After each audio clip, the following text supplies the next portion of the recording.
Hello everyone and welcome back to In the Greenhouse, the relaxing behind the scenes series here with Seri, as we talk about all of our various series and adventures that we have on our channel. And it has been a very long time since we have been back in Plant Tycoon enjoying a greenhouse episode, but a few of you guys have been asking, hey Seri, when is your Q&A series coming back? And this is it.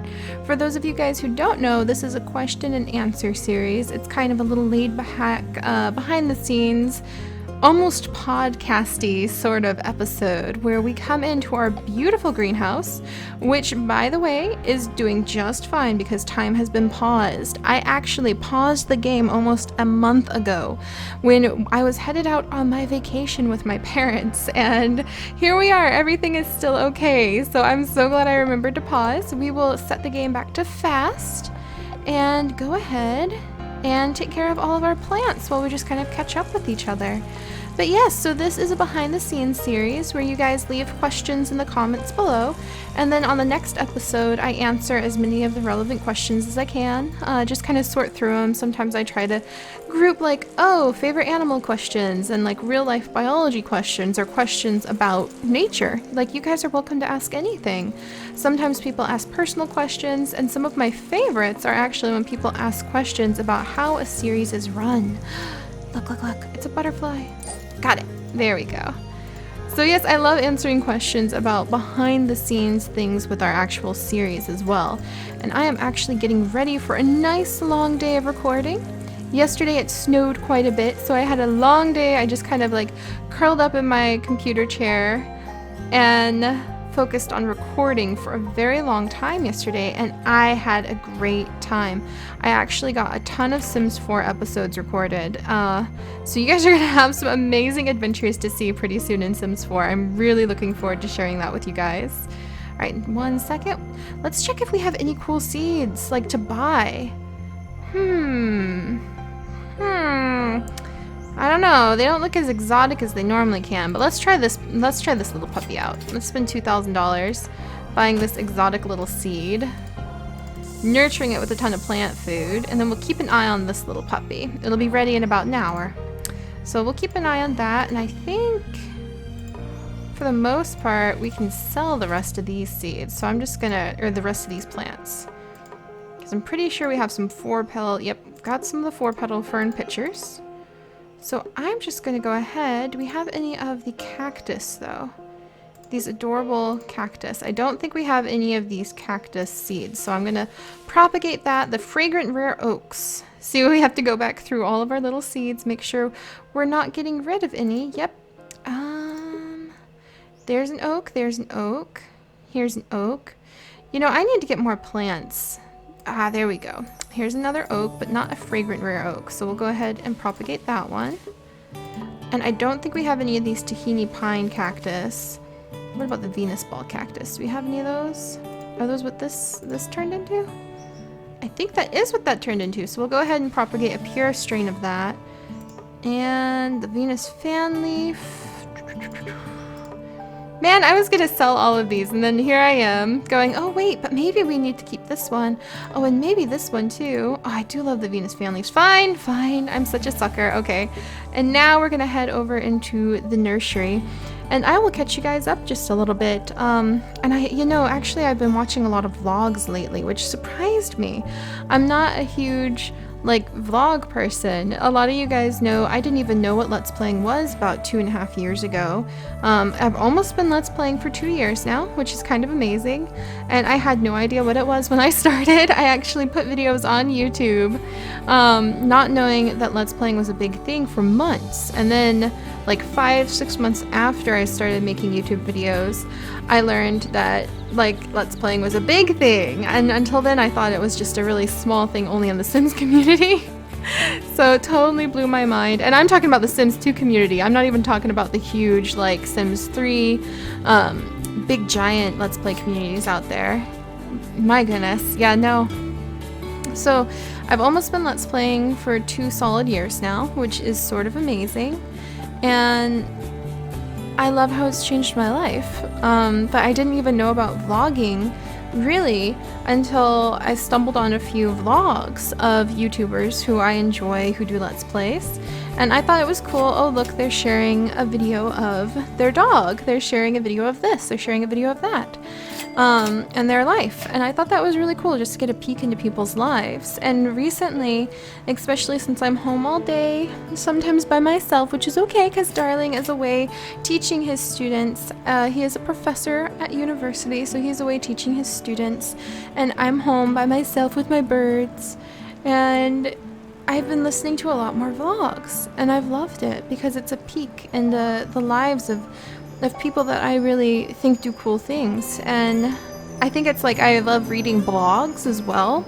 I'm a big blog addict, not like any big name blogs. I just like skimming across a sea of live journals and Tumblr posts and Blogger posts, so back when Blogger was a thing, and getting a chance to see into people's lives, just a peek into their lives and how life is, the human experience is for so many people out there. I think that's why I love the comments people leave in my videos too, is I love getting a taste of what life is like out there for everyone else too. And so when I was watching more of these vlogs and watching my favorite artists celebrate the birth of their children, just celebrate having a rough day, but it's going to be okay because they're going to make the conscious effort for the day to be good.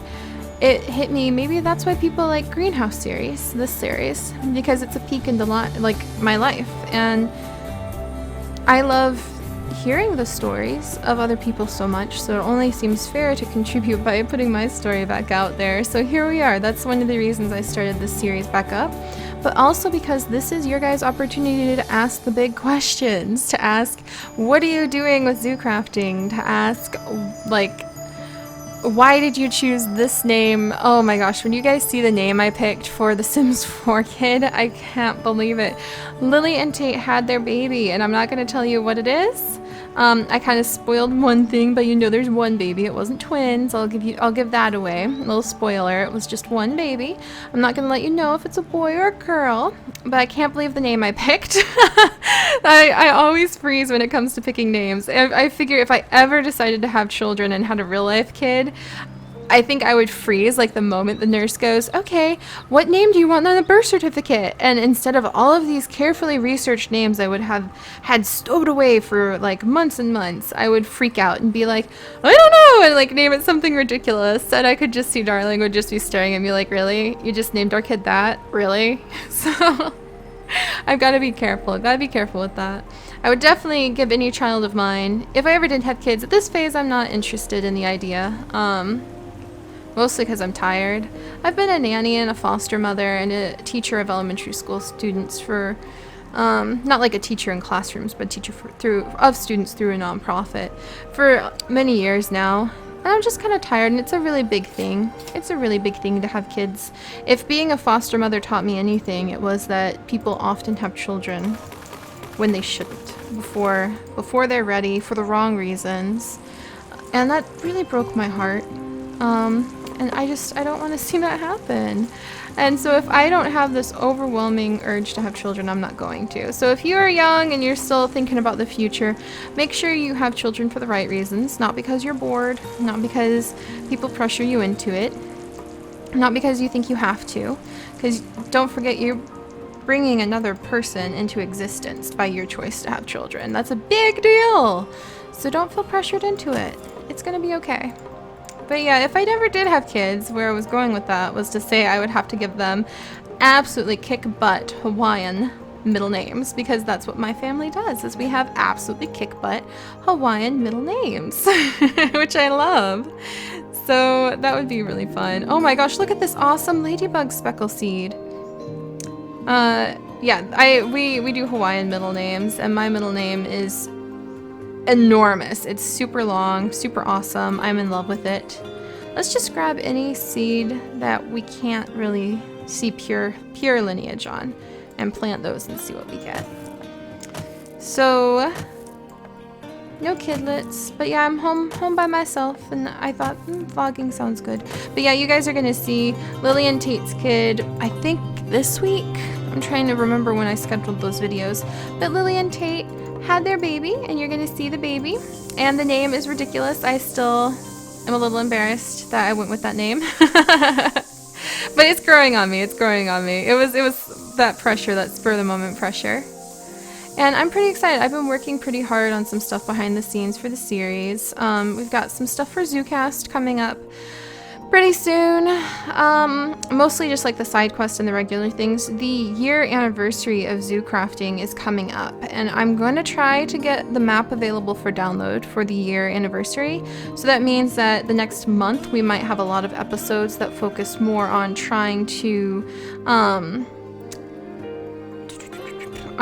like clean things up and make sure that we've got plenty of educational things in place. All of the books are in place for all of the animals, get more pathways put down, things like that, so that when you come into the world you can tour the zoo. It'll be the first zoo tour, and that would be amazing.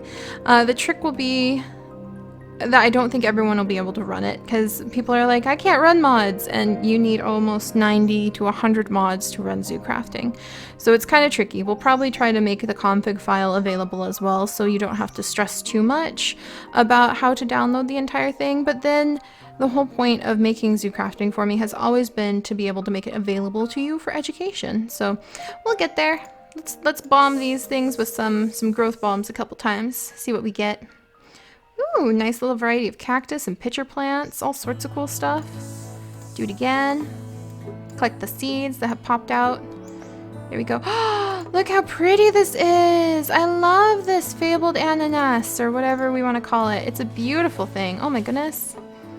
Alright, let's gather up these seeds. Sell a few of these seeds. Nice! Venus fanleaf, dang. And then Venus pitcher plant. There we go. There we go. See? It's nice spending a little time collecting these things up. Alright, so these two are kind of similar. But yeah, so hopefully the map for zoo crafting will be available pretty soon. That's going to be my Christmas gift to you guys this year. Cap and I have been talking about it, just trying our best to make it available. Kind of tidy things up. I really do want to make sure that there's educational information available in front of every single one of the exhibits, because that's a huge thing for me, that you guys get to learn while you explore the world. So that's going to be our goal, and then once we do that, I might try to do semi-regular releases of the zoo crafting map, and when CAF gives me the okay, of course, because that's a server map that we all share. So I'm working on that, and I'm also hoping to get a wiki put in place for zoo crafting pretty soon for the entire channel and all of its various series, because I think a wiki would be really fun. I love wikis. I love when somebody for their fandom or for their project has like a wiki where I can just dive into pages and pages of information and dig through it and learn new things and learn about them in new ways. Learn trivia too. And oh my gosh, some of you guys know so much amazing trivia about the zoo crafting series, things that I've forgotten because it's been months and months ago that I recorded those episodes. And then they'll quote something. They'll say, hey, do you remember when Martha Jr. did that? And I'm like, my chicken did what? So it's really fun to see what you guys know. So it'll be fun. I'm gonna see if I can put a wiki together, especially as the series gets longer and we're starting to push towards the 400s. The 400s, oh my gosh. As we're starting to get closer to the 400 episodes, I want to make sure that those of you who are new to the series, or like me, your memory is not like great about every single trivia bit in the series, that you have somewhere to go where you can look stuff up and be like, hey, that sounds like that was a cool adventure. I don't remember what episode that was. And you can go to the wiki and like find out what episode it was and be able to watch it and things like that. I also want to have lots of like every episode synopsis in the wiki. I want to have some sort of real life fact about something that I talked about in that episode, so that you guys can enjoy learning about the world, because again and again and again I keep coming back to education being one of my major reasons for doing what I do. I love teaching. I love teaching. It's addicting. Those of you who teach know that once you get into a teacher mentality, you can't just drop it no matter what you do. You constantly kind of are there. Kind of like when I was in my nursing mentality, you're constantly like, how can I help? How can I contribute? What can I do to help take care of the situation? It's very difficult to put that kind of mentality aside, so I don't want to. I want to teach in everything I do. And you learn that teaching isn't always as clear-cut as you think. Teaching can sometimes just mean living by your morals, or it can mean having the humility to admit when you made mistakes, and those are lessons that you teach people, even though they aren't how we normally think of as educating. Having humility, sticking to what you believe is right in your life, making difficult choices and letting people see how you have weighed out those choices and why you've made those decisions, what reasons you used. Those are ways that we teach, even though we're not consciously teaching. So I love it. I love how I've been able to discover so much of myself through what I do over the last couple years in this amazing experience with all of you. So thank you so much for being here. Without you guys, I wouldn't be able to do what I do. And I know you probably hear that from a lot of YouTubers, but it's true. Without the attention that people give to the channel, then you don't get the clicks. And without the clicks and views, you don't get the revenue. And I know some people out there are very adamant that it shouldn't be about the revenue. But at the end of the day, I do have to feed my animals and myself and my wonderful darling, and I do have to take care of my family. But I think some people get kind of aggressive. They're like, oh, that's so sad. It's art that's just commercialized. And I actually think it's beautiful that all you have to do is just give your attention for a split second, like, of your day to an ad that you click past, you know what I mean? And all you have to do is just give your attention, and the focus of your attention is what makes it possible for people to sustain themselves. I think that it's really beautiful, but I come from a family of artists. So really any art that you give your attention to, if it's just looking at it, talking about it, paying money for it, whatever you do with art, that's how you sustain the artist. And I guess I learned that from my mom, who was an artist too. Wow, my plants are selling so fast here. Good job, little plants, good job. But there we go. So I won't babble on too much longer. This is kind of just the relaxing babbling series. And like I said, you guys, I love answering questions about the series. So if you have favorite things, like I brought Spore back with a vengeance. In fact, I'm actually getting ready to play Spore right now. I'm planting these seeds, taking off my sweater because now it's super hot in the house now that I turned the heater up so high. And then I am going to be playing Spore until my eyes fall out, basically. Playing Spore until I'm done with Spore for the day. I don't want to look at it again because I want to have lots and lots of fun episodes for you guys prepared, so you guys can see really cool stuff coming up. So that's the plan. If you guys have any questions, personal questions about life, questions about animals, any questions, you know me. Your curiosity is what I care about the most, because I think that curiosity is a trait that can sustain you through so much in life and make you feel engaged with life. And in the end, that's what life's about, is being engaged with the experience of living, however you choose to do that. So I hope you guys are having a wonderful day. I'm going to see if someone wants to buy this tiny little cactus, and then I am going to go fly through the universe of Spore, abducting little animals, and hopefully you guys will enjoy the adventures. I can't wait for you to see Lily and Tate's baby. Absolutely adorable. So happy. And I meant Lily and Iris. I meant Tate and Iris's baby. Lily and Tate are siblings. Oh, how embarrassing. Can't wait for you to see Tate and Iris's baby. What Lily is up to. Really amazing adventures there. We've got some fun things coming up this weekend that I need to prepare for zoo crafting. I'm trying to think of anything else. Otters in Farmville 2. Thank you so much for all the support on the Farmville 2, by the way. It's just a fun, relaxing daily series. I actually use Farmville 2 as my warm-up series in the morning to get my voice limber, to kind of wake up, stretch, figure out what I'm going to do with my day. And what I'm going to do with my day... Oh, yay! My little cactus sold. What I'm going to do with my day right now is plant another seed. Maybe go do some dishes. Because I do have a calm daily life as well. Oh, that's right. This was the like rare, super endangered seed. Now I remember. Yay! No wonder it's so pretty. I love how it's hiding all the yellow leaves. I'm not a big fan of the yellow leaves. Oh, that's a dead leaf. Get away, dead leaf. There we go. But all right, I'm gonna go play Spore, and hopefully you guys will enjoy the adventures that pop out from that later this week. So I will see you guys later. Bye bye.